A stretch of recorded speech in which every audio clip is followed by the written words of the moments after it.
Blouse शिवून झाल्यानंतर असे तुकडे तुमच्याकडे उरलेले असतील त्या तुकड्यांचा तुम्ही असा वापर करू शकता। तर 6.5 बाय 13 इंचाचा कपडा घेऊन मी त्याला पेस्टिंग कॅनव्हास लावून घेतलेला आहे। उभ्या बाजूने मी 2.25 इंचावरती आणि आडव्या बाजूने 4.25 इंचावरती मार्किंग करून दोन्ही बाजू कट करून घेतल्या, फोल्डिंग करून। त्यानंतर हा उरलेला भाग जो होता त्याला गोलाकार दिलेला आहे। त्यानंतर इथून खाली 1 इंचावरती मार्किंग करून अशी तिरकस लाईन ओढून ही लाईन कट करून घेतलेली आहे।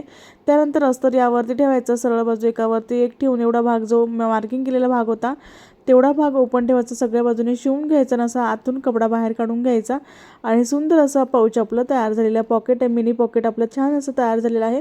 तुम्ही तुमच्या आजीला मम्मीला असं गिफ्ट करू शकता। कॉइन ठेवण्यासाठी किंवा पैसे ठेवण्यासाठी किंवा कार्ड ठेवण्यासाठी तुम्ही याचा वापर करू शकता। दिसायला खूप सुंदर दिसतं, बनवायला तेवढं सोपं आहे। 4 बाय 4 इंचाचं हे आपलं पॉकेट तयार झालेलं आहे। यामध्ये कार्ड, पैसे वगैरे, फोटो वगैरे ठेवू शकता आणि वापरू शकता। आवडला असेल व्हिडिओ लाईक करा, शेअर करा आणि सबस्क्राईब